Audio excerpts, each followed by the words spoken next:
গতদিন আমরা risk and reliability আগ পর্যন্ত ম্যাথ শেষ করছিলাম। তো রিস্ক এন্ড রিলায়েবিলিটি, রিস্কটা কি দেখো, the designer of a hydraulic structure always faces nagging doubt about the risk of failure of his structure. একটা স্ট্রাকচার কিন্তু অবশ্যই সেটা একটা সার্টেন ওয়েটের জন্য বা সার্টেন একটা লোড আসতেছে সেটার জন্য ডিজাইন করা হচ্ছে। এর চেয়ে বেশি যদি আসে তাহলে কিন্তু স্ট্রাকচারটা ফেল করবে। তো এইটা কিন্তু একটা সার্টেন, ধরো যে ওভার দ্য ইয়ার, বছরের পর বছর একটা ব্রিজ ইউজ হচ্ছে, একসময় কিন্তু ক্যাপাসিটিটা সেম থাকে না। 10 বছর, 20 বছর, 50 বছর সেম ক্যাপাসিটি থাকবে না, আস্তে আস্তে এটা ক্ষয় হবে, এটা আস্তে আস্তে লোড নেওয়ার ক্যাপাসিটি কমে যাবে। এই যে বলা হয় ব্রিজ 2 দিন পর পর ব্রিজটা ভেঙে গেছে বা ব্রিজে ফাটল দেখা দিচ্ছে, এগুলা কেন দেখা দেয়? বছরের পর বছর যখন এই সেম লোডটা আসতে থাকে তখন দেখা যায় এই মানে রিস্ক গুলো তৈরি হয় যে কত পার্সেন্ট। তো এইটা আমাদের এস্টিমেট করতে হয় যখন আমরা একটা ডিজাইন দেই, তখন এই ডিজাইনটা দেওয়ার সময় আমাদের এই রিস্কটা এটাও এস্টিমেশন করে দিতে হয় যে প্রবাবল কত ইয়ারের জন্য আমরা এটা ডিজাইন করতে পারতেছি, কত বছর পর আমাদের আবার এটাকে মেরামত করার প্রয়োজন আছে। কারণ যখন রিস্কটা তৈরি হবে তখনই কিন্তু আমাদের এটা রিকভার করার জন্য কিছু নেসেসারি স্টেপস নিতে হবে। তো সেটাকে আমরা বলতেছি যে ফেইলিয়ার, রিস্কের যে ফেইলিয়ার হচ্ছে বা এটা যে প্রবাবিলিটি, সেটা আমরা আজকে মেজার করব। তো দেখো, the probability of occurrence of an event x greater equal xt at least once over period of n successive year is called risk. যে n সংখ্যক বছর, মানে এখানে 50 বছর হতে পারে, 100 বছর হতে পারে, সেটার মধ্যে at least একবার, মানে রিস্ক এমন না যে তোমার কয়েকবার ফাটল ধরলো তারপরে তুমি যে এটাকে মেরামত করলা, এরকম করলে চলবে না। জাস্ট প্রথম যখন এটার মধ্যে কলাপস করবে বা প্রথম যখন এটার মধ্যে ফাটল দেখা দিবে ও প্রথম যখন এটার মধ্যে ডিফল্ট তৈরি হবে, সেই সময়টাই আমাদের এস্টিমেট করতে হবে। কারণ আমরা ওয়েট করতে পারবো না যে হ্যাঁ আচ্ছা একটুখানি ফাটল দেখা দিচ্ছে, আরো 4 বছর ওয়েট করি, না, সেটা করা যাবে না। কারণ এটা কিন্তু একটা খুবই ক্রুশিয়াল জিনিস। ট্রান্সপোর্ট বলো, ওয়াটার বলো, এগুলাতে কিন্তু ভেহিকেল এক জায়গা থেকে এক জায়গায় যাবে। সেক্ষেত্রে এখানে কিন্তু মানুষের চলাফেরা বলো, একটা বাসে 50 জন 60 জন থাকে, অনেক বেশি কিন্তু আমরা সেই ক্ষেত্রে দেখা যাবে জীবনের ঝুঁকি চলে আসবে। এই কারণে অ্যাটলিস্ট ওয়ান্স কথাটা এখানকার মেজর পয়েন্ট, অ্যাটলিস্ট একবার যখন এই প্রবলেমটা দেখা দিবে সেই প্রবাবিলিটিটা আমাদের কত বছর সেটা আমাদের বের করতে হবে, সেটাকে আমরা বলতেছি রিস্ক। আর রিলায়েবিলিটি কি? the reliability RE, এটাকে RE দিয়ে ডিফাইন করা হয়, ডিফাইন্ড অ্যাজ 1 মাইনাস রিস্ক। তার মানে কতটুকু সেফ থাকার প্রবাবিলিটি, রিস্কটা যদি বাদ দেই 1 থেকে, তাহলে কতটুকু সেফ আছে, সেই সেফ থাকার যে প্রবাবিলিটিটা, সেটাকে আমরা বলতেছি যে রিলায়েবিলিটি, স্ট্রাকচারটা কতটুকু মজবুত আছে। Risk is given by R equal to 1 minus probability of non occurrence, just opposite. এখান থেকে তোমাদের এটা ডেফিনেশন, ফর্মুলা, এই ফর্মুলাগুলো আমাদের লাগবে, ফর্মুলাগুলো আমরা ম্যাথ করব ফর্মুলা দিয়ে। তারপরে দেখো সেফটি ফ্যাক্টর, সেফটি ফ্যাক্টরও আমাদের মেজারমেন্ট করতে হবে। A water resource development project will have many other uncertainties. This may arise out of structure, construction, operational and environmental causes as well as from non-technological considerations such as economical, sociological, political causes. এখন শুধু যে structure কোলাপসের বিষয় আসছে সেটা না, স্ট্রাকচারের কোনো error থাকতে পারে, তারপরে কনস্ট্রাকশনের কোনো এরর থাকতে পারে, তারপরে অপারেশন করার সময় যখন মেইনটেইন, তখন ধরো যে লোড আসার কথা, সার্টেন লোডের জন্য ডিজাইন করা আছে বাট এখানে এক্সেসিভ লোড দিয়ে দিচ্ছ, সেই ক্ষেত্রেও কিন্তু অপারেশনাল কিছু ডিফিকাল্টিস থাকতে পারে। এবং এনভায়রনমেন্টাল, ধরো যে বন্যার পানিটা ব্রিজের ডেকে চলে আসলো, দীর্ঘদিন ওই পানিটা কিন্তু স্টোর হয়ে থাকবে, ওখানে জমা থাকবে, সেই ক্ষেত্রেও কিন্তু দেখা যাবে যে এই স্ট্রাকচারের উপর হ্যাম্পার করবে। তো সেটার জন্য আমাদের এই সেফটি ফ্যাক্টরটা কতটুকু আছে সেটা আমাদের, এই প্যারামিটারটা আমাদের মেজার করতে হবে। Safety factor M equal to SF, actual value of parameter M adopted in the design of the project, value of the parameter M obtained from the hydrological consideration। কতটুকু আমরা ডিজাইন করছি আর কতটুকু আমরা কনসিডারেশন রাখছি, এই দুটার মধ্যে রেশিও করলে আমরা সেফটি ফ্যাক্টর যেটা সেটা আমরা বের করতে পারবো। সেফটি ফ্যাক্টর একটা আছে, সেফটি মার্জিন একটা আছে। সেফটি মার্জিনটা কি দেখো, এগুলোর ডেফিনেশন অ্যাভেলেবল আসে যে রিস্ক কি, রিলায়েবিলিটি কি, সেফটি ফ্যাক্টর, সেফটি মার্জিন ম্যাথের সাথে এটা অ্যাডিশনাল এক্সটেন্ডেড পোর্শন হিসেবে আসে। তো দেখো, the parameter m includes such items as flood discharge magnitude, maximum river stage, reservoir capacity and free bore.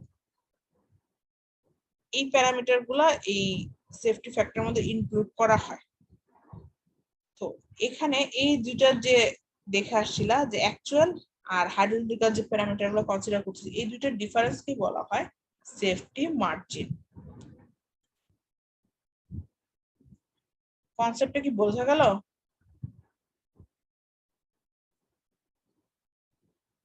এটুকু পর্যন্ত বুঝতে পারছো?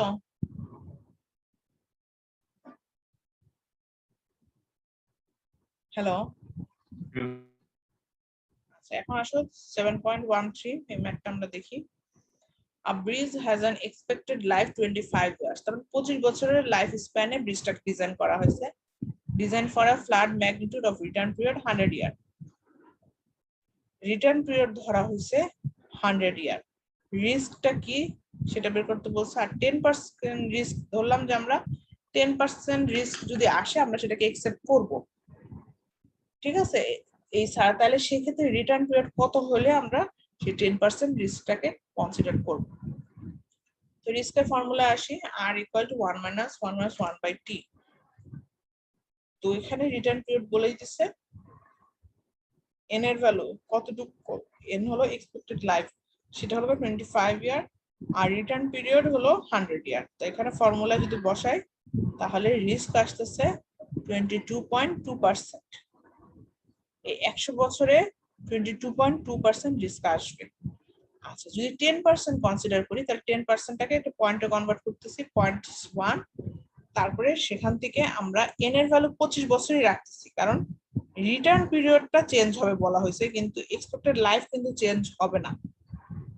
তো রিটার্ন পিরিয়ডটা চেঞ্জ যদি হয় তাহলে কত রিটার্ন পিরিয়ডের জন্য সেটা আমাদের বের করতে হবে, যদি 10% আমরা কনসিডার করতে চাই। তাহলে এখানে 10% এর জন্য টি এর ভ্যালুটা আমরা বের করছি।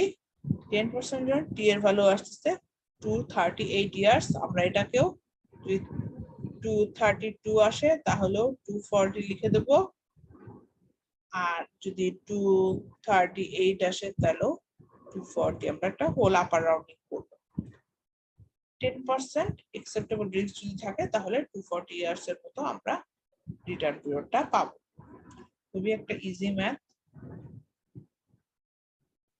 আচ্ছা তারপর আসি 7.14, analysis of annual flood series of a river yield sample mean দেওয়া আছে x bar, standard deviation দেওয়া আছে sigma, 90% provide 90% assurance।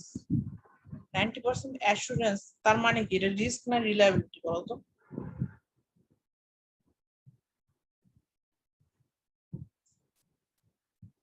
হ্যালো,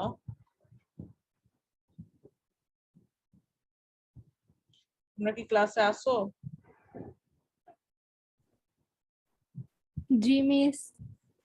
আচ্ছা তো 90% অ্যাসুরেন্স বলতে এখানে রিলায়েবিলিটি বোঝানো হচ্ছে। তো রিলায়েবিলিটির ফর্মুলা আমরা জানি 1 minus 1 by t to the power n। তো এখানে দেখো 50 বছরের জন্য ডিজাইন করা হয়েছে, n এর ভ্যালু 50 ইয়ার্স। গাম্বল মেথড ইউজ করতে বলছে, স্যাম্পল সাইজ ভেরি লার্জ, তার মানে কে আমরা ফর্মুলা দিয়ে পাবো স্যাম্পল সাইজ ভেরি লার্জ। এখান থেকে রিলায়েবিলিটির ফর্মুলা যদি বসাই টি এর ভ্যালু পাচ্ছি 475 ইয়ার্স।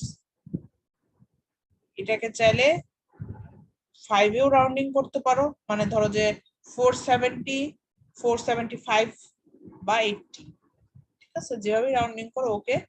এখন তোমাদের যদি 5 এ রাখতে চাও 5 এ রাখতে পারো, সমস্যা নেই। এর আগেরটা যেমন 238 আসছে, ওটাকে 5 এ রাউন্ডিং করছি আমরা। তো তোমরা একটা কাজ করো, 232 আসলে 235 লিখে দাও, খুব বেশি আপার রাউন্ডিং দরকার নেই, 235 লিখো, 5 এ রাউন্ডিং। টি এর ভ্যালুটাকে 0 5 এই দুইটা ভ্যালুতে রাউন্ডিং করব 232 আসলে 235 আর 238 আসলে 240 ঠিক আছে এখানে টি এর ভ্যালুটা আমরা পাচ্ছি তাহলে এক্স বার দেওয়া আছে সিগমা দেওয়া আছে কে এর value yt minus 0.577 divide by 1.2825 yt আমরা বের করতে পারবো যেহেতু টি এর ভ্যালু জানি তাহলে yt বের করলাম তাহলে এখান থেকে কে বের করব দেন আলটিমেটলি x এর ভ্যালুতে বসায় x টা বের করব ম্যাথটা কি বোঝা গেছে জি মিস। জি মিস। 7.15 দেখো ম্যাথগুলো খুবই ইজি একটু জাস্ট মনে রাখার বিষয় তো দেখো annual flood data of Narmada at Garudesh were covering the period 1948 to 1979 1948 থেকে 1979 কত বছর হয় হিসাব করো তো মিন দেওয়া আছে তার মানে x বার দেওয়া স্ট্যান্ডার্ড ডেভিয়েশন দেওয়া x এর রিস্ক কলকা 10% দেওয়া expected life n এর ভ্যালু দেওয়া 50 গাম্বল মেথড ইউজ করতে বলছে ফ্লাড ডিসচার্জ মেজারমেন্টের জন্য আর অ্যাকচুয়াল ফ্লাড ভ্যালু ডিজাইনের জন্য সেটা হলো 125 সেফটি ফ্যাক্টর এবং সেফটি মার্জিন বের করতে বলছে তো রিস্ক দেওয়া আছে সেখান থেকে রিস্কের ফর্মুলা দিয়ে আমরা টিটা বের করতে পারবো কারণ আমাদের টি লাগবে তো গাম্বল মেথড ইউজ করতে আমাদের টি লাগবে দেন রিস্ক থেকে আমরা টিটা বের করতে পারবো টিটা বের করলে দেন এখান থেকে গাম্বল মেথড আমরা ইউজ করে দেখো 48 থেকে 79 পর্যন্ত 32 ইয়ার্স তাহলে এন এর ভ্যালু আমরা জানি তাহলে এন এর ভ্যালু দিয়ে টেবিল 7.3 7.4 দিয়ে yn sn বের করতে পারবো দেন এখান থেকে কে এর ভ্যালুটা আমরা বের করতে পারবো কে এর ভ্যালু বের হলে এখান থেকে xt তে কে সিগমা এগুলো সব বের বসায় আমরা এখান থেকে xt টা বের করব এখন flood magnitude actual flood magnitude প্রজেক্টে সেটা কোশ্চেনে গিভেন হলো 125,000 মিটার কিউব পার সেকেন্ড আমরা একটু আগে কিন্তু সেফটি ফ্যাক্টরের একটা ফর্মুলা দেখে আসছি দাঁড়াও অ্যাকচুয়াল ভ্যালু আর ভ্যালু প্যারামিটার যেটা অবটেন করেছে সেটা তাহলে অ্যাকচুয়াল ভ্যালু কত অ্যাকচুয়াল ভ্যালু দেওয়া আছে 125 সেটা ডিভাইড বাই যেটা এস্টিমেটেড সেটা এস্টিমেটেড কত এখানে রাউন্ডিং করছে তোমরা এখানে রাউন্ডিং করতেও পারো নাও করতে পারো যেহেতু আলটিমেটলি ভাগ করতেই হবে তোমাদের এখানে নো রাউন্ডিং রাউন্ডিং এর দরকার নেই যা আসছে সেই ভ্যালুটাই রাখবা কারণ যেহেতু আলটিমেটলি ভাগ করতে হবে তো এখান থেকে দেন ভাগ করে এটা সেফটি ফ্যাক্টরটা বের করতে পারতেছে দেন সেফটি মার্জিনটা আমরা দুইটার মধ্যে ডিফারেন্স নিয়ে সেফটি মার্জিন কত সেটা আমরা এখান থেকে বের করতে পারবো